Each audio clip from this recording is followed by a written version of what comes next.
Kementerian BUMN harus dibubarkan sebelum Pak Jokowi turun sebetulnya. Kita sudah ada semacam Indonesia Incorporation, macam Temasek. Tapi persoalannya Presiden nggak bisa mengontrol manajemen BUMN. Kita nggak ada orang sebetulnya. Tapi Peruri gendeng juga, masa minta 500 miliar?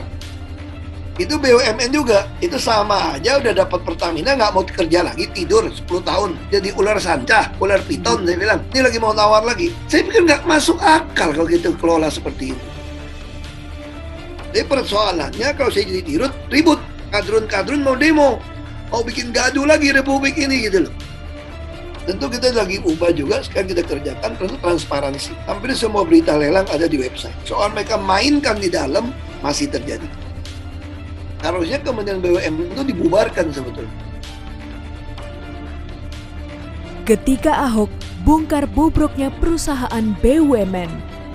Pertamina udah aman-aman, nyaman-nyaman kok masuk komen nih, brengsek satu nih. Ahok mengganggu keharmonisan. Ahok itu sama saja membuat kekacauan, kekisruan. Kalau nggak ada Ahok kan nggak ada yang ribut.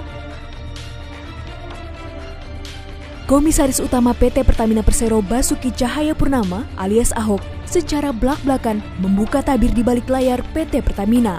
Awalnya, Ahok bercerita tentang posisi dia yang sesungguhnya di perusahaan plat merah tersebut. Seperti diketahui, posisi Ahok di PT Pertamina ialah sebagai pemegang jabatan Komisaris Utama yang bertugas mengawasi kinerja para direksi. Akan tetapi, secara mengejutkan, Ahok mengatakan jika dirinya bukanlah pengawas, melainkan eksekutor. Saya ini eksekutor, bukan pengawas sebetulnya. Komisaris di BUMN itu sebetulnya itu ibarat neraka lewat, surga belum masuk. Adapun alasan ia mengibaratkan seperti itu karena semua keputusan Rapat Umum Pemegang Saham atau RUPS yang menentukan Key Performance Indicator atau KPI, yakni penilaian kerja Dewan Komisaris dan Direksi, dilakukan di Kementerian BUMN. Menurutnya, Kementerian BUMN seharusnya dibubarkan dan membentuk semacam Temasek, yakni penggabungan dari holding-holding BUMN yang akan menjadi super holding dan diberi nama Indonesia Incorporation. Harusnya Kementerian BUMN itu dibubarkan sebetulnya. Kita harus membangun semacam Temasek, semacam Indonesia Incorporation. Terkait dengan jabatan di BUMN, Ahok berpendapat jika beberapa direksi Pertamina ada yang bermain aman dengan melobi menteri, bahkan ia menyebut jika para komisaris di BUMN sebagian adalah titipan dari para kementerian. Dia ganti direktur pun bisa tanpa kasih tahu saya. Saya sempat marah-marah juga. Jadi direksi-direksi semua mainnya yang penting lobbynya ke menteri. Karena yang menentukan menteri. Komisaris pun rata-rata kan titipan dari kementerian-kementerian. Kendati demikian, Ahok mengaku mempunyai cara agar hal tersebut tidak terulang lagi, yakni dengan memangkas birokrasi yang ada di Pertamina. Dengan begitu, setiap insan Pertamina dapat memiliki kesempatan yang sama untuk dapat menduduki jabatan SVP atau Senior Vice President.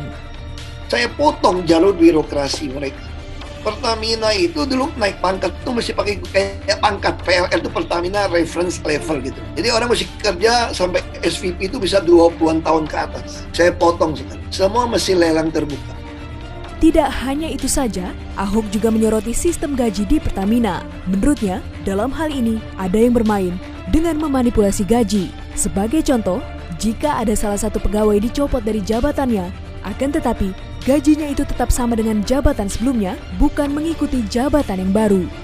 Orang yang dicopot misalnya dari jabatan direktur utama anak perusahaan, misalnya gaji 100 juta lebih, masa dicopot gaji masih sama? Alasannya dia sudah orang lama. Ya harusnya kan gaji mengikuti jabatan Anda. Tapi mereka bikin gaji pokoknya gede-gede semua. Jadi bayangin orang kerja sekian tahun bisa gaji pokok 75 juta, dicopot nggak ada kerjaan pun dibayar segitu. Dikasih jabatan, gila aja nih. Terus alasan bisa dituntut. Nah itu yang kita lagi ubah sistem itu.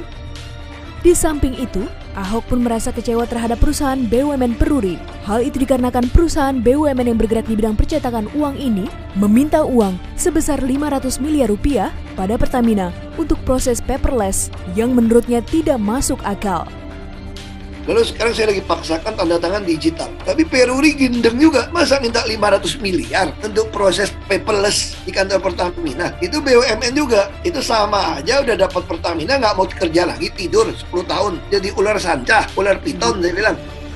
Selain rasa kekecewaan terhadap Peruri, mantan Bupati Bangka Belitung ini juga merasa kesal saat rapat dengan para dewan direksi mengenai kilang minyak.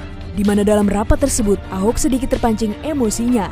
Menurut pengakuannya, hal itu sengaja dilakukan agar emosinya keluar, sehingga dapat dilapor kepada Presiden sebagai pengganggu keharmonisan. Nanti saya mau rapat penting soal kilang. Berapa investor yang udah nawarin mau kerja sama, kalian diemin. Terus yang udah ditawarin, kenapa tolak? Terus kenapa kerja seperti ini? Saya lagi mau audit ini. Tempat saya emosi juga kemarin. Nah, mereka mau mancing saya emosi. Kalau saya emosi, laporin Presiden apa? Ahok mengganggu keharmonisan. Rasa kesal Ahok tidak hanya pada pembangunan kilang minyak saja, tetapi pada hutang Pertamina yang ingin mengakuisisi ladang minyak di luar negeri. Menurutnya, lebih baik melakukan eksplorasi di dalam negeri karena di Indonesia masih memiliki 12 cekungan yang berpotensi menghasilkan minyak. Minjam duit, sekarang udah ngutang 16 miliar dolar. Tiap kali otaknya minjam duit aja nih. Saya udah kesel ini. Minjam duit terus mau akuisisi terus lagi. Saya bilang tidak berpikir untuk eksplorasi. Kita masih punya 12 cekungan yang berpotensi punya minyak, punya gas. Itu ngapain di luar negeri gitu loh. Ini jangan-jangan saya pikir ada komisi kali ini beli-beli minyak ini. Seperti kita tahu, bangsa ini tidaklah kekurangan orang pintar, namun kekurangan orang jujur. Setidaknya kita masih bisa berharap jika di negara Indonesia ini memiliki ladang yang siap untuk ditaburkan benih-benih yang baik. Yang utama adalah jujur, karena kejujuran dan loyalitas itu tidak ada sekolah. Kalau kamu punya itu, kamu sampai tua pun nggak mungkin susah. Kita berdoalah supaya di Indonesia ini ladangnya bisa siap untuk benih-benih baik ditaburkan.